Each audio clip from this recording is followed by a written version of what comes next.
नमस्कार दोस्तों। आज हम जो टॉपिक शुरू करने जा रहे हैं उसका नाम है फुल वेव रेक्टिफायर। इससे प्रीवियस वीडियो में हम लोगों ने हाफ वेव रेक्टिफायर के बारे में जाना था। आज हम फुल वेव रेक्टिफायर के बारे में जानते हैं। तो आइए चलते हैं। देखिए, जो फुल वेव रेक्टिफायर होता है दो टाइप से होते हैं। एक होता है centre tap full wave rectifier और एक होता है फुल वेव ब्रिज रेक्टिफायर।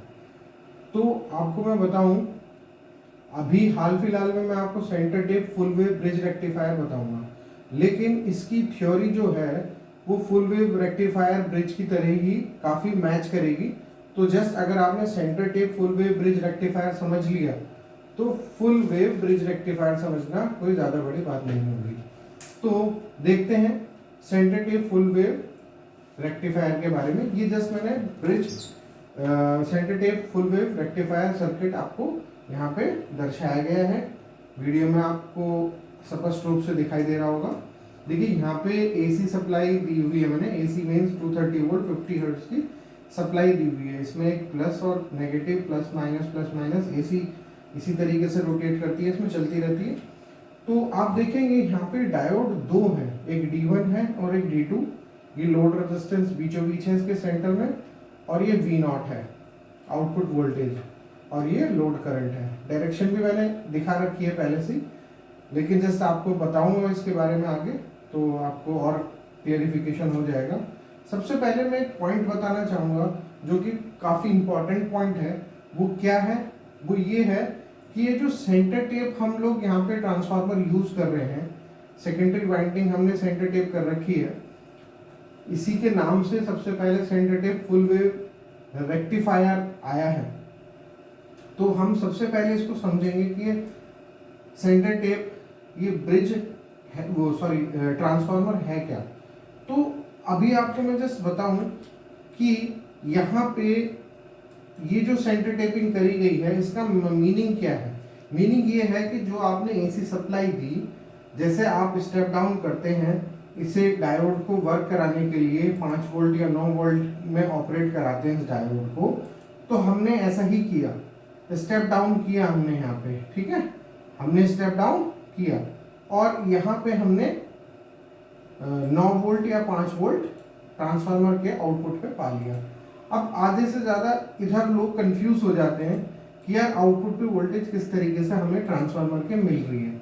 तो जस्ट मैं आपको बता दूं, यहाँ पे ऊपर की तरफ जो D1 का डायोड है उधर भी वोल्टेज सेम है और इधर भी वोल्टेज सेम ही रहती है। अगर मैं 9 वोल्ट पे ऑपरेट की बात करूं डायोड को सेकेंडरी वाइंडिंग पे, तो यहाँ पे भी 9 वोल्ट मिलेगा आपको, यहाँ पे भी 9 वोल्ट मिलेगा। बस दिक्कत यहाँ पे इतनी सी रहती है, जो समझने वाला पॉइंट है कि पोटेंशियल क्या रहते हैं दोनों के।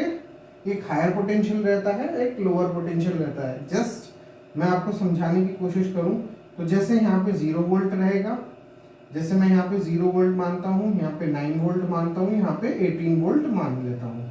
ये सब क्या है? वोल्ट है। मैं ऐसे ही कंसीडर करके चल रहा हूँ जिससे कि आपको सेंटर टेप ट्रांसफार्मर के बारे में पता चले।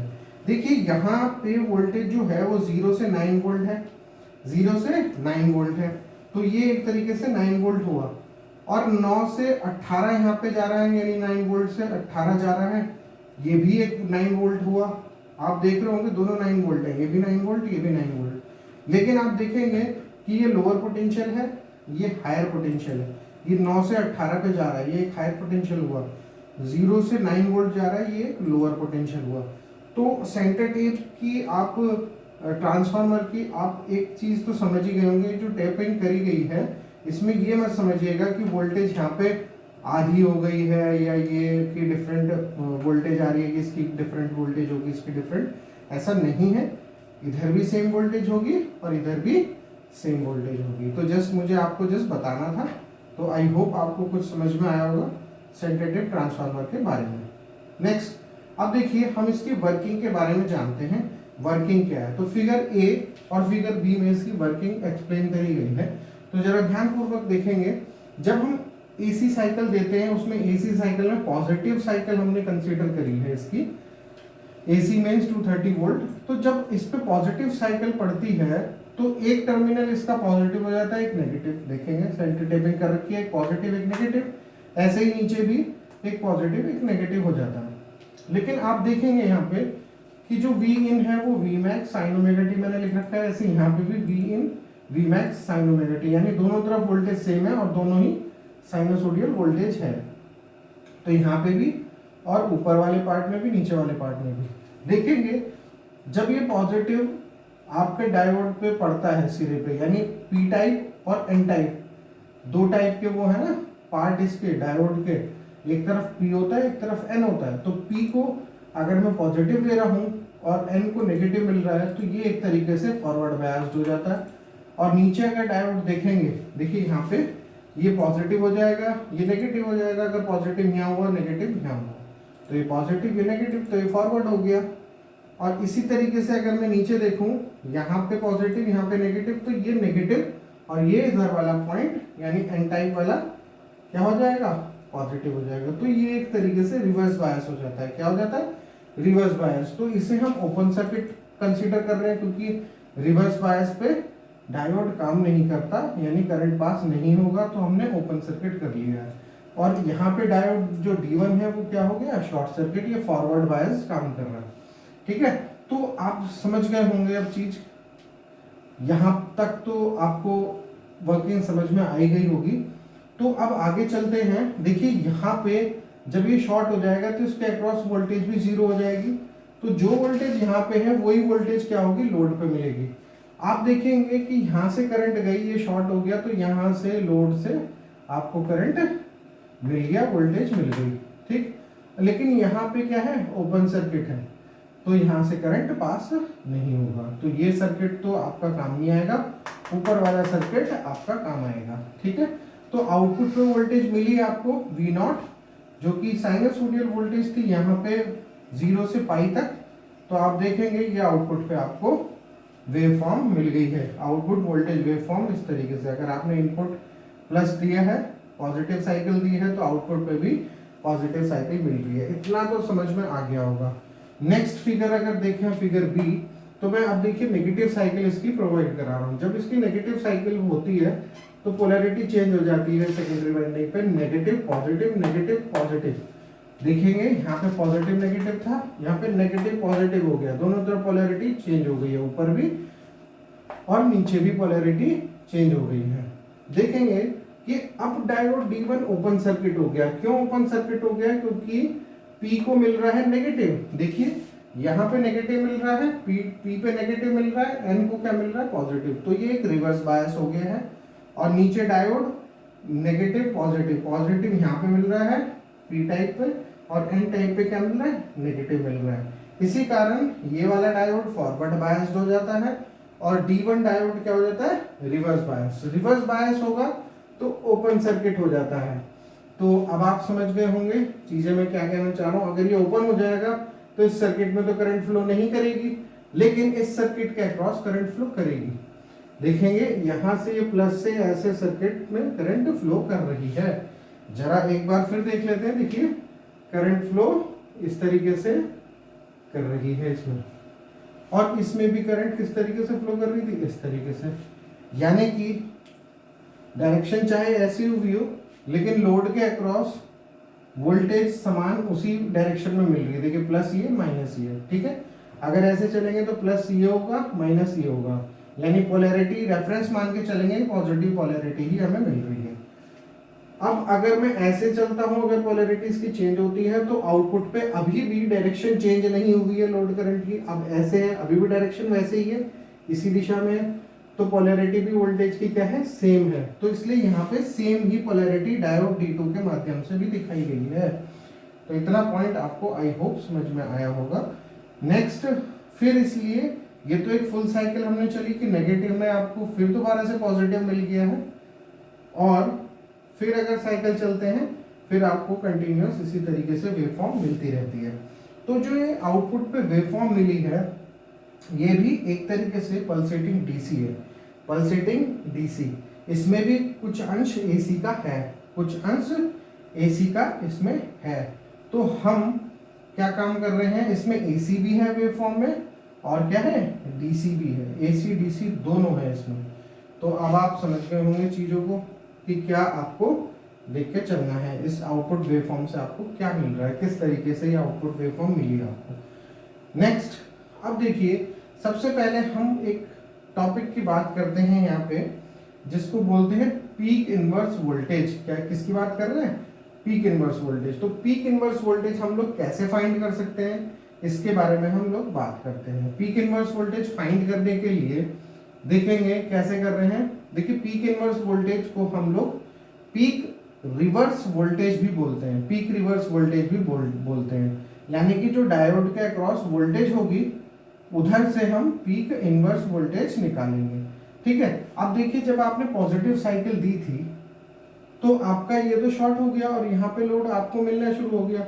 जब आपको लोड के अक्रॉस वोल्टेज जा रही थी तो आपको समझ में आया होगा जो वोल्टेज यहाँ थी वही वोल्टेज आउटपुट पे आ गई, जो वोल्टेज इनपुट पे थी यहाँ पे वही वोल्टेज आउटपुट पे आ गई। मैंने आपको कहा था अगर एक वोल्टेज और एक रेजिस्टेंस सीरीज में रख के देखेंगे तो जो वोल्टेज यहाँ पे होगी उतनी ही वोल्टेज उस रेजिस्टेंस पे से होगी। तो ये बात आपको समझ में आई। तो उसी तरीके से मैं अब आपको क्या बताने वाला हूं कि हमें ये VD2 यानी कि डायोड के अक्रॉस वोल्टेज को फाइंड करना है। डायोड के अक्रॉस वोल्टेज को हमें फाइंड करना है। ये मैंने यहाँ पे वोल्टेज लिख रखी है VD2। ये किस लिए बताना चाह रहा हूं मैं? पीक इनवर्स वोल्टेज को फाइंड करने के लिए मैं बताना चाह रहा हूं। तो हमें डायोड के अक्रॉस वोल्टेज फाइंड करनी है। तो यहाँ पे देखेंगे कि पॉजिटिव साइकिल चल रहे हैं तो वोल्टेज कैसे फाइंड होगी। अब मैंने आपको बताया कि जो आप यहाँ से चलते हैं, देखिए मैंने पहले से ही पोलैरिटी ले रखी है। क्या कैसे ले रखी है? देखिए ये तो प्लस था, ये तो माइनस था, ये तो समझ में आता है। ये करंट की डायरेक्शन से ये पॉजिटिव ये नेगेटिव ये भी समझ में आता है। ये पोलैरिटी डायोड के अक्रॉस कैसे जनरेट हुई आपको मैं बता दूं। जो आपका यहाँ पे ये वाला रिवर्स बायस बन रहा था ओपन सर्किट तभी तो हुआ, तो ये नेगेटिव हुआ होगा, ये पॉजिटिव हुआ होगा। भाई आपको पता है पी को अगर नेगेटिव मिलेगा और एन को पॉजिटिव मिलेगा तो ये ओपन सर्किट हो जाएगा, तभी तो होगा। तो मैंने पोलैरिटी लिख ली है नेगेटिव पॉजिटिव। अब देखिए मैं करंट को किसी भी दिशा में मूव कराऊं, चाहे तो एंटी क्लॉकवाइज मूव कराऊं चाहे क्लॉकवाइज। क्यों? क्योंकि पोलैरिटी मुझे सबके अक्रॉस पता चल गई है, वोल्टेज ड्रॉप मुझे पता चल गई है, उसकी पोलैरिटी पता चल गई है कि ये पॉजिटिव है negative, positive negative, positive negative. अगर मैं यहाँ पे KVL लगाता हूँ तो कुछ इस दिशा में मैं इस KVL को लगाता हूँ। देखिए कैसे, जब मैं यहाँ चला तो ये माइनस का आया VD2, माइनस का VD2, ठीक, प्लस का V0, प्लस का V0 की जगह लिखने के बजाय क्योंकि ये वोल्टेज इसके अक्रॉस आ चुकी है तो मैं प्लस का Vin लिख लेता हूँ। क्यों? जो वोल्टेज यहाँ पे है वही वोल्टेज यहाँ पे आ चुकी है। ठीक है, तो मैंने Vin लिख लिया। फिर प्लस का, फिर यहाँ से चले तो ये आया प्लस का टर्मिनल, Vin इक्वल टू 0। तो अब आपको पता चल गया होगा VD2 कितना आया, डायोड के अक्रॉस वोल्टेज कितनी आई, 2Vin, 2Vin। अब हमने कहा था कि पीक इनवर्स वोल्टेज आपको पता होगी। क्या हम फाइंड कर रहे हैं? पीक इनवर्स वोल्टेज, या ऐसे बोल सकते हैं पीक रिवर्स वोल्टेज।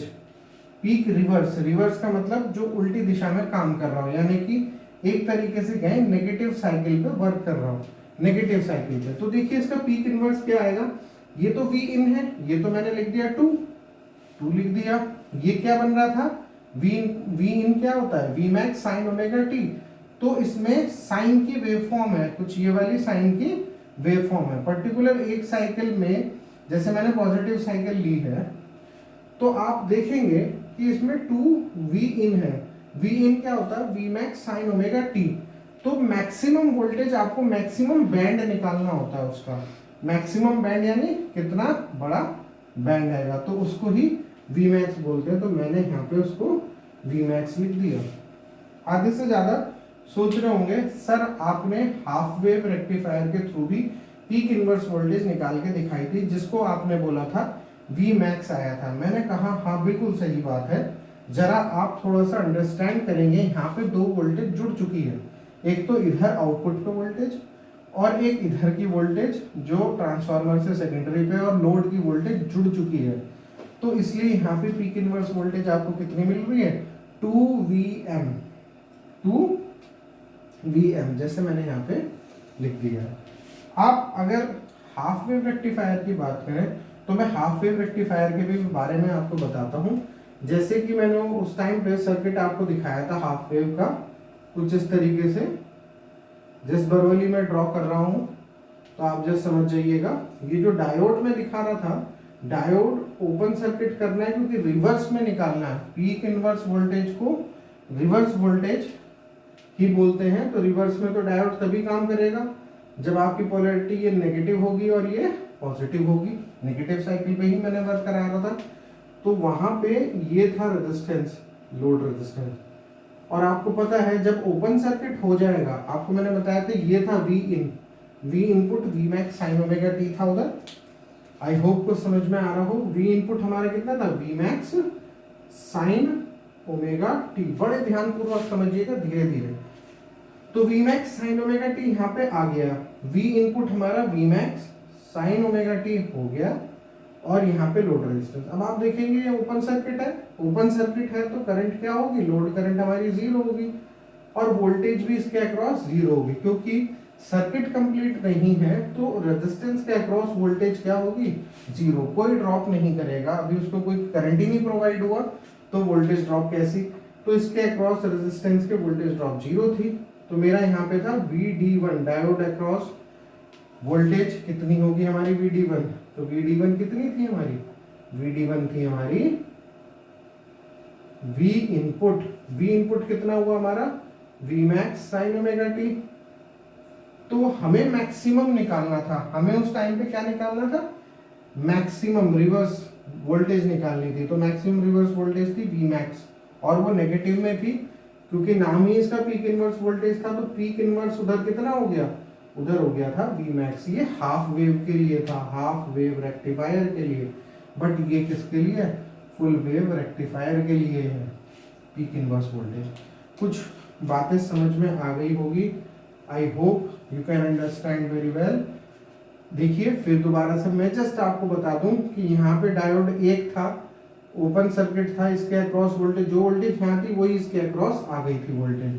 लेकिन यहाँ पे क्या हुआ, ये और ये दोनों वोल्टेज जुड़ के इस पे आ गई है डायोड पे। इसीलिए जो इसका मैक्सिमम पीक था, V इनपुट का जो मैक्सिमम था वो 2V मैक्स करके हमें पीक इनवर्स वोल्टेज में मिल गया।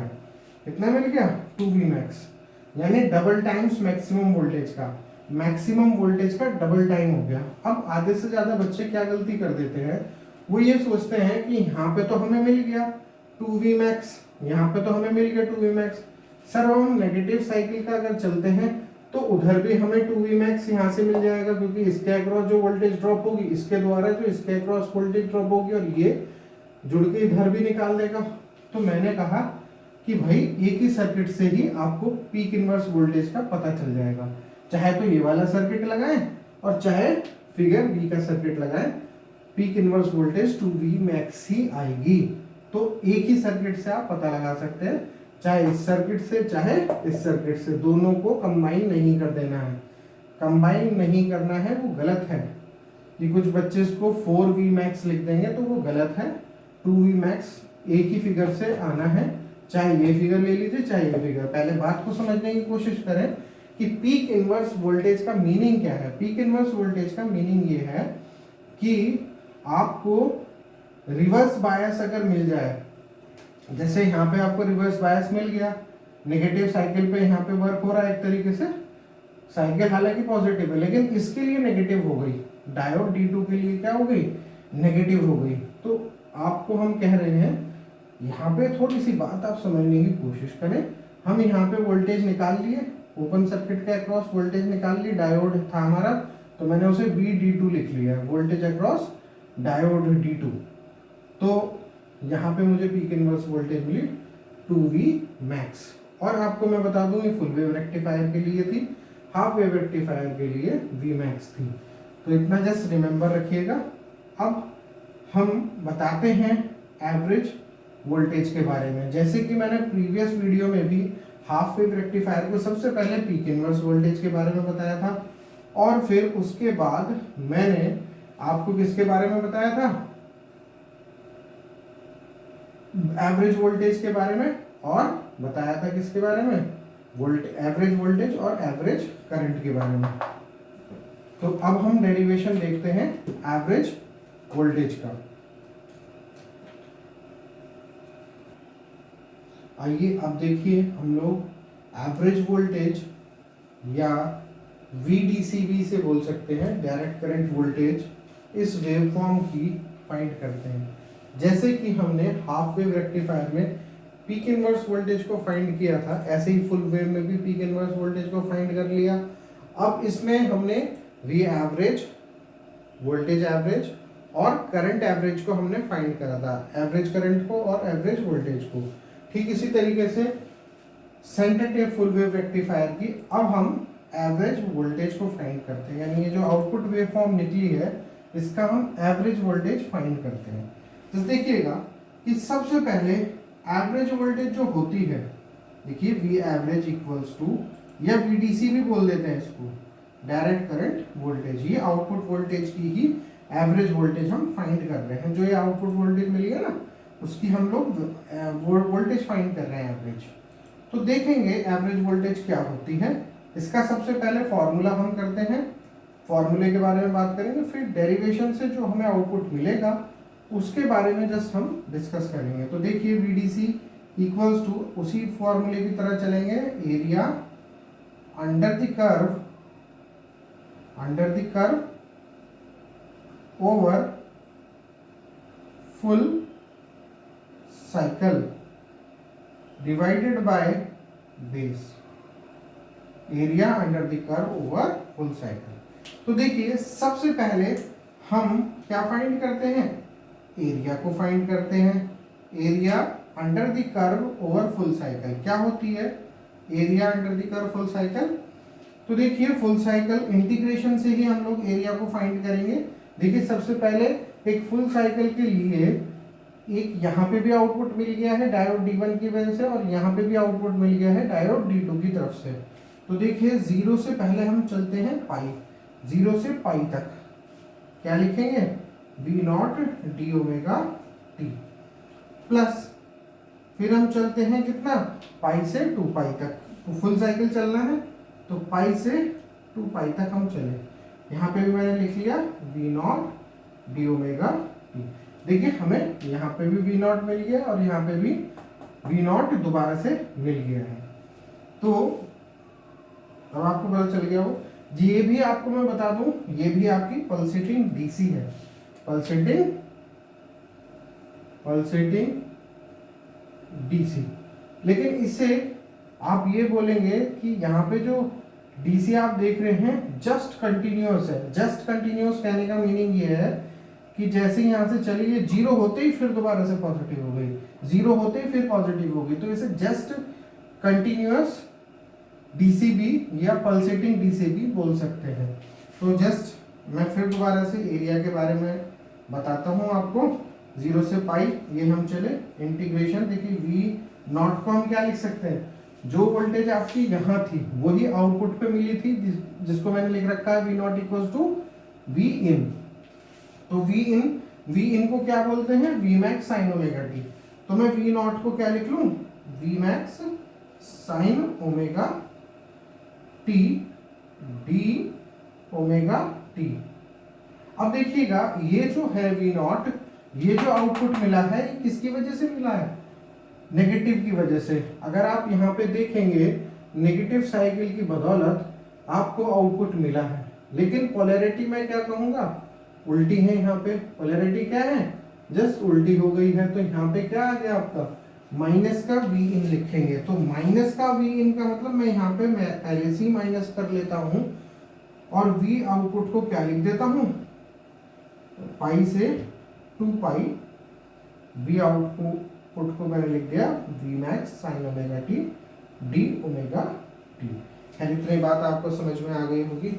Vmax आप इंटीग्रेशन से बाहर निकाल सकते हैं जो कि कांस्टेंट है, और cos ओमेगा t का इंटीग्रेशन d ओमेगा t की रेस्पेक्ट से क्या होगा, साइन का इंटीग्रेशन cos होता है। तो यहाँ पे मैंने लिख लिया है cos ओमेगा t। इंटीग्रेशन हो गया है तो मैं लिमिट लगा देता हूँ 0 से पाई। नेगेटिव में अब देखिए साइन होता क्या है, माइनस का cos, तो मैं माइनस पहले से ही भाग ले लेता हूँ, माइनस कॉस ओमेगा टी होता है। ऐसे ही यहाँ पे भी वी मैक्स मैंने भाग ले लिया है। इसका इंटीग्रेशन अगर करेंगे साइन ओमेगा टी, सेम यहाँ पे कॉस ओमेगा टी होता है माइनस का, तो माइनस माइनस प्लस हो जाएगा।